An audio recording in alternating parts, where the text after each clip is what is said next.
Hello and welcome to this edition of FYI Weekly, your official source for the latest news and information from the city of Greensboro. If your yard is known for being blanketed by leaves, the city's annual loose leaf collection program will kick off on November 12th. The first round of collection is scheduled through December 23rd. If you don't gather your leaves before December 23rd, the trucks will make the rounds again from December 27th through January 25th. You can visit the city's website to access the interactive map that will show where your neighborhood falls on the pickup schedule. Meantime, the city offers the following tips for a successful loose leaf collection season. Rake the leaves to the edge of your yard behind the curb, not in the street or on the sidewalk. Remove any sticks, rocks, or other debris that may damage city equipment, and do not park vehicles on, in front of, or near the piles of leaves. The city also offers a yard waste program to dispose of leaves throughout the year. Residents can place leaves in clear plastic bags or in a plastic or metal garbage can and set them at the curb on regular trash collection days. The collected leaves are converted into compost to fertilize city gardens and landscaped areas. If the landscaped areas in your yard could also benefit from the compost, it sells for $20 per truckload at the White Street landfill located at 2503 White Street. The City of Greensboro's residential recycling program no longer accepts glass bottles and jars. Residents who want to continue recycling glass may use any of 9 glass recycling drop-off locations, including the newest site at Leonard Recreation Center, located at 6324 Ballinger Road. Clean, dry, empty glass bottles and jars can be deposited in the blue recycling carts at the following drop-off sites: Fire Station 19 on Downwind Road, First Presbyterian Church on West Fisher Avenue, Glenn McNary Library on Lake Jeanette Road, Kathleen Clay Edwards Library on Price Park Drive, McGirt Horton Library on Phillips Avenue, Medford Service Center on Patton Avenue, the Solid Waste Transfer Station on Burnt Poplar Road, and the White Street Landfill on White Street. Glass items dropped off at these locations will be combined with glass collected from local bars and restaurants to be recycled into new glass bottles and jars in North Carolina. For more information about the city's recycling changes, please visit the city's website. The city's Minority Women Business Enterprise Office is soliciting minority and women-owned businesses interested in learning about city government construction and information technology projects in the pipeline. These small business owners are invited to attend a mixer from 6 p.m. to 8 p.m. on Wednesday, November 20th at the Barber Park Event Center. Refreshments will be provided. Admission is free. Online registration is required by November 15th.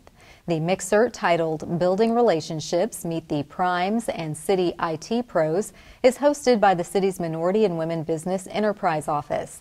Attendees will have an opportunity to network with prime contractors and learn about planned construction and remodeling work, as well as projects in the city's Information Technology Department.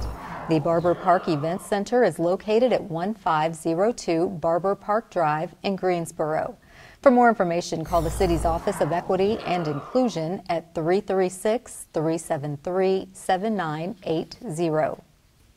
In an effort to help each of us improve our quality of life, the city has partnered with Cone Health for a series of brief and informative videos designed to inspire you to make better choices when it comes to healthy living. Let's check in with our friends at Cone Health for today's News for Your Health. Hi, I'm Laura Watson, registered dietitian with Cone Health Nutrition and Diabetes Education. There are a lot of mixed messages out there about healthy eating, so today we're going to unpack some do's and don'ts about healthy eating and how to make smart food choices. Because there are so many mixed messages about health and nutrition, it can be very confusing. Do be very selective about what you believe about health and nutrition. Do make sure that your information is coming from a licensed nutrition professional and that they are credentialed to give you that nutrition advice. Do be very wary of any fad diets. 95% of diets do not work. They are unsuccessful in the long term and cause weight regain. So do follow a balanced diet with a variety of different things and do include different types of food groups.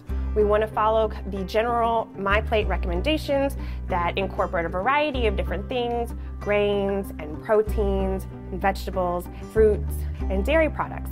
Unless there is a medical reason why you need to avoid a certain food group, do not restrict your intake of any major food group. When we're talking about grains, we want to choose whole grains. So that includes things like oatmeal and whole wheat cereals, quinoa, whole wheat crackers. Okay, what we're looking for, guys, is in the ingredients list, we're looking for whole grains. So the very first ingredient should be whole. It could be whole wheat, it could be whole oat, it could be whole quinoa, it could be whole rice, but what we want to do is have the first word be whole. That's going to give you the most fiber and the most B vitamins. When we're talking about fats, we want to choose heart-healthy, unsaturated fats. That's going to be things like olive oil, or your Smart Balance or pumice bread. These are made from vegetable-based spreads, so they are not going to have any saturated or trans fat that increase your heart risk. We want to stay away from your saturated and trans fats.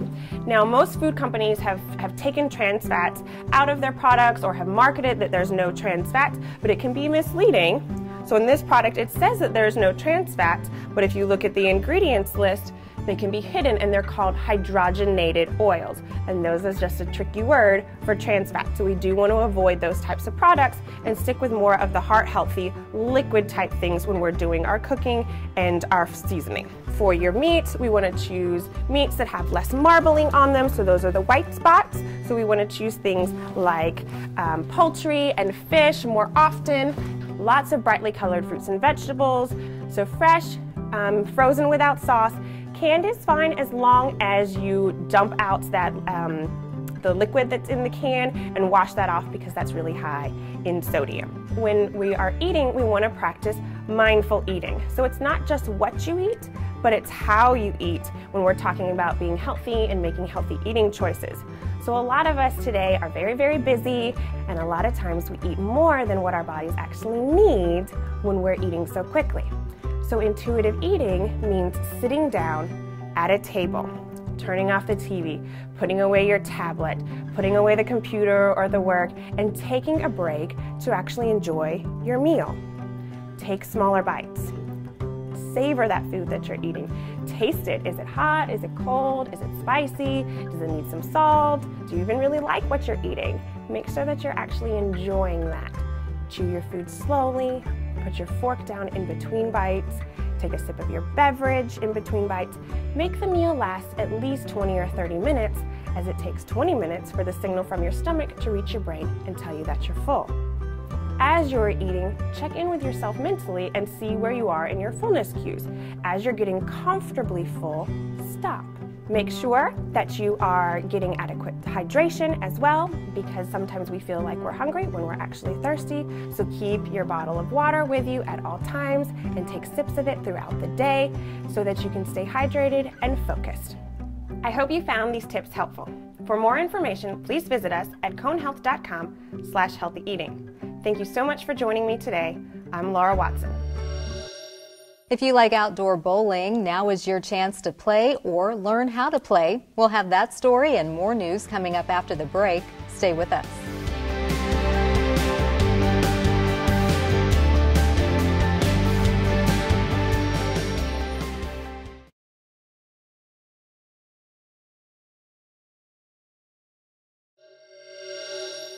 Welcome back.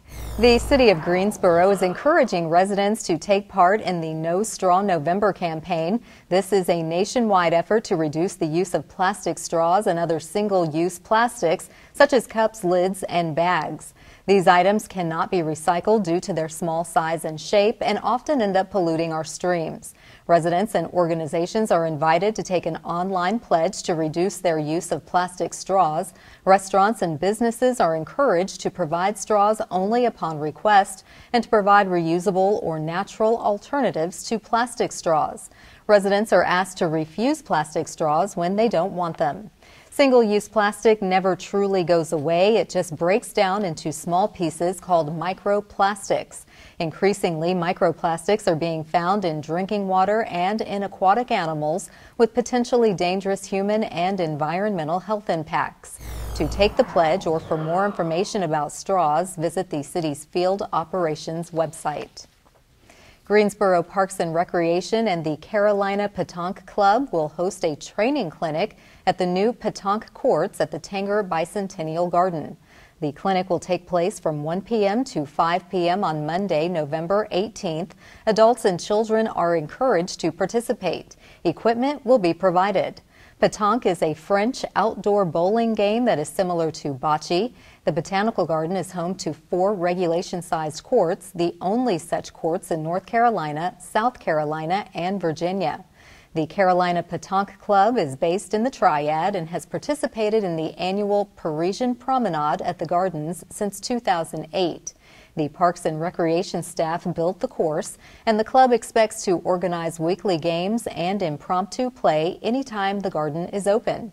The venue promises to be one of the premier locations for petanque in the Carolinas. This is a game for all ages and can be played at both casual and expert levels while providing a fun, challenging experience for the entire family. The courts are available for open play. Winter garden hours are 8 a.m. to 5 p.m. Tanger Bicentennial Garden is located at 1105 Hobbs Road. The Greensboro Police Club will host its annual fall barbecue on Thursday, November 14th between 11 a.m. and 7 p.m. at the club's facility. There will be an option for dine-in and takeout meals at 524 Air Harbor Road. A second location for takeout meals only will be from 11 a.m. to 3 p.m. at Memorial Stadium, located at 510 Yanceyville Street. Each meal option is $8 and can be paid by cash or check. Dine-in meals include barbecue pork, coleslaw, baked beans, bread, and a beverage. Takeout meals consist of 12 ounces of barbecue, bread, and coleslaw. Portions of the proceeds support Special Olympics, youth athletic scholarships and uniforms, along with the police memorial. All items are prepared and served by GPD employees and retirees. The Greensboro Police Club is a private civic group that has sponsored this fundraiser since its establishment in 1927, with the exception of the 7 years the group suspended the event during World War II. For more information or to purchase tickets, call Officer Calvert at 336-373-2571.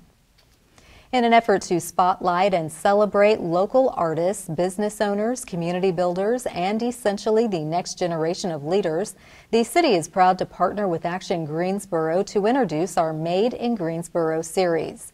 This day, we place the spotlight on Dr. Cheryl Barnett, better known as the Cheese Lady.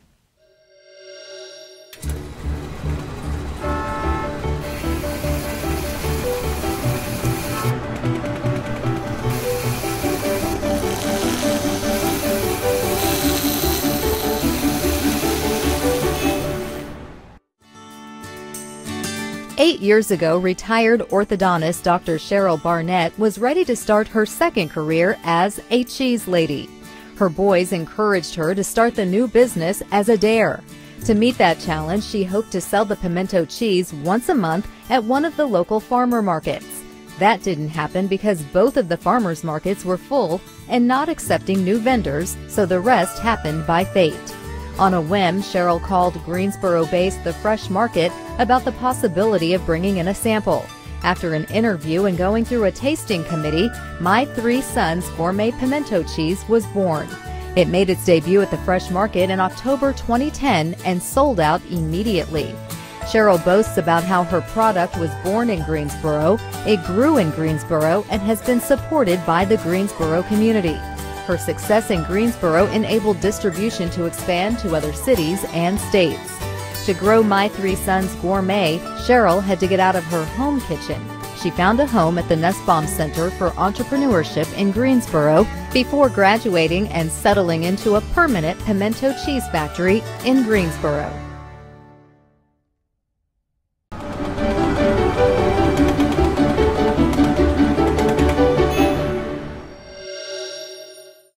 To learn more about Made in Greensboro or to see more images taken by photographers Jerry Walford and Scott Mothersbaugh, visit the Action Greensboro website at madeingso.com. The City of Greensboro is offering cybersecurity for business owners. Coming up after the break, we'll learn about a partnership with 2 colleges and the local FBI office. Stay with us.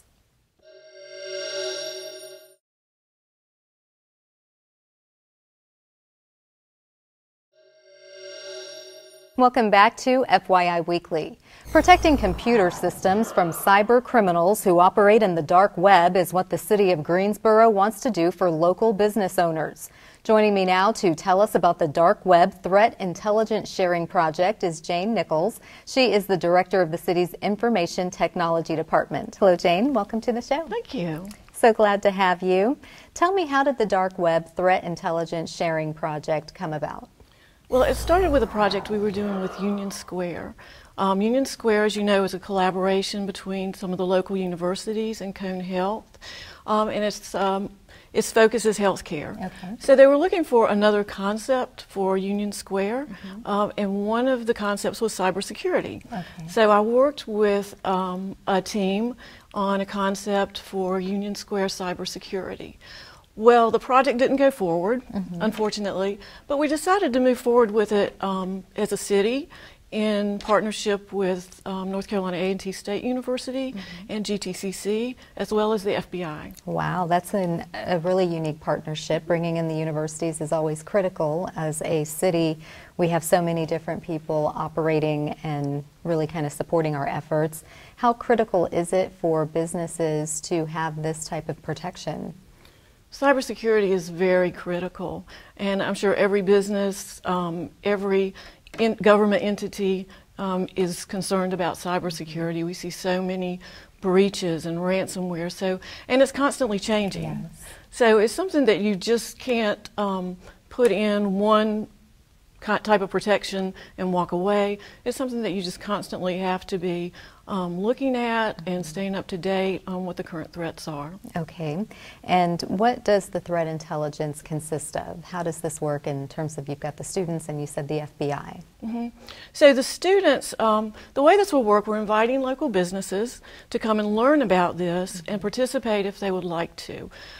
What the students will do in this particular project is they'll be looking into the dark web. They'll be looking for information out there that could compromise a local business. So for instance, if you were a business and partnering with this project, they would look for things about your business, about your employees, anything that could potentially be a threat or compromise you as a business or compromise your systems. Many times, companies that have cybersecurity professionals are focused internally on the threat protection from the inside and not necessarily looking outside. So we think this is really unique in that the students will have an opportunity to learn about the dark web and also provide information that could protect our local businesses. And how long do you expect the students to work on this?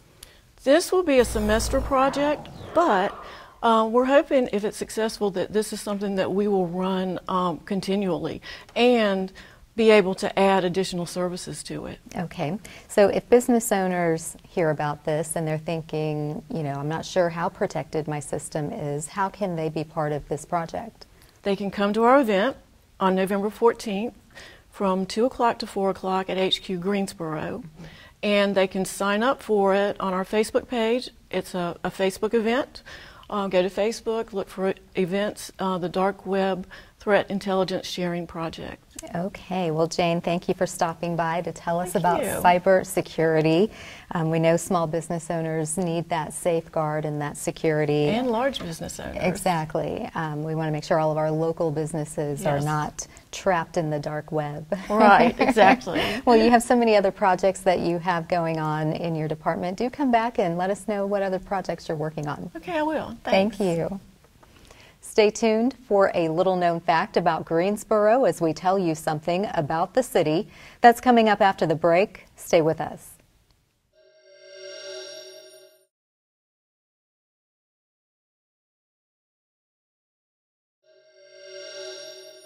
Welcome back. One way to stay informed about decisions that impact our city is by attending or tuning in to City Council meetings at 5:30 p.m. on the first and third Tuesday of the month. The Greensboro City Council meetings are open to the public, but if you cannot make it to City Hall, we broadcast the meetings right here on GTN. The meetings held in the council chambers are also streamed live on the city's website. Meetings on the first Tuesday of the month will take place in one of the city's 5 council districts to allow council members to engage more residents. Those meetings will be broadcast the following Saturday at 10 a.m. Meetings on the third Tuesday of the month will continue to take place on Level 2 of the Melvin Municipal Office Building, located at 300 West Washington Street. The fourth Tuesday is reserved for a meeting as needed. To review the council meeting locations, schedule, and agendas, please visit the city's website. Here's an opportunity to learn a little something about the city. After reviewing 65 entries, the Downtown Greenway has chosen 4 artists as finalists for the Freedom Cornerstone to be built near Murrow Boulevard and Gate City Boulevard. Presentations from each of the artists are open to the public. Community input will be contemplated by the Art Selection Panel. All presentations will take place at 5:30 p.m. at the historic Magnolia House located at 442 Gorell Street. The remaining 2 artist presentations are as follows: November 12th for Norman Lee and Shane Albritton from Houston, Texas, and November 21st for Walt Havener from Durham, North Carolina, and Ayokunle Odele from Stone Mountain, Georgia. The artists will be selected in December. Design work will begin following site visits in January and February. Additional public meetings will be hosted to review the proposed design. Installation is expected in the fall of 2020. For more information, call Dabney Sanders, Project Manager, at 336-387-8353. Coming up after the break, we'll showcase our department spotlight. But first, prepare to mark your calendar for all the great events happening this week on the town.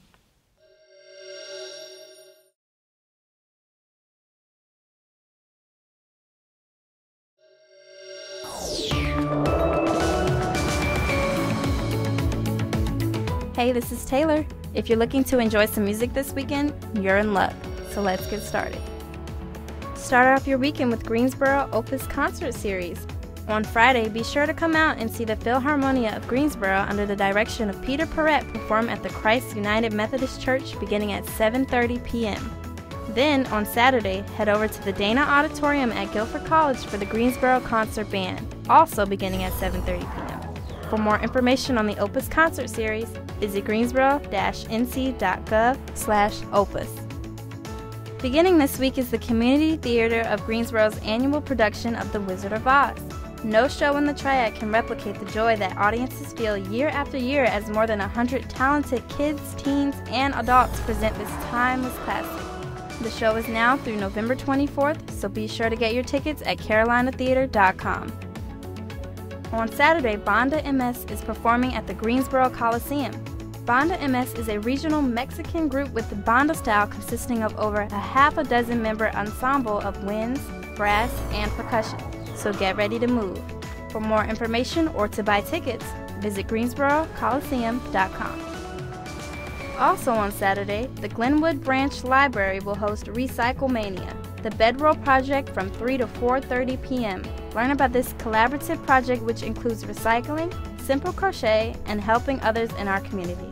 School age and above will enjoy this craft. To learn more about how you can help, visit greensboro-nc.gov/plarn. On Sunday, head over to Kathleen Clay Edwards Family Branch Library for Zero Waste Living, Waste-Free Holidays. This is a discussion about ways to make your holidays waste-free with Lane Roberts, the waste reduction and recycling educator. This event is from 3 to 4:30 p.m. Registration is limited, so be sure to sign up by calling 336-373-2923. Keep watching FYI Weekly right here on GTN to find out about more events happening on the town.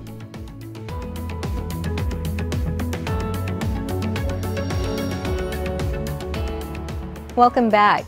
The City of Greensboro has more than 20 departments and several divisions committed to serving you, our residents and visitors. Let's go behind the scenes in our department spotlight.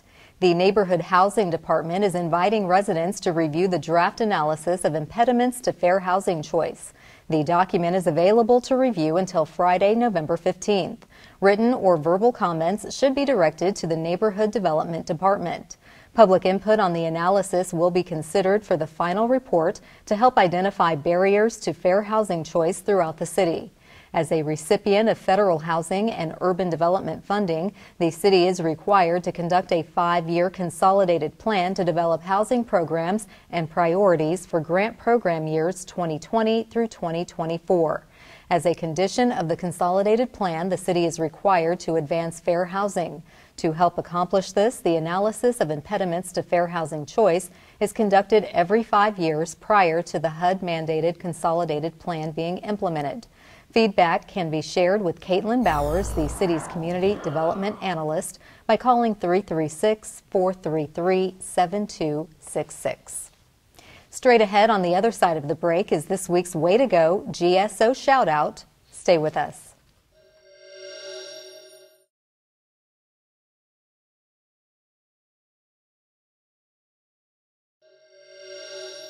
As we draw to a close, we always want to end on a positive note with our Way to Go GSO shout out.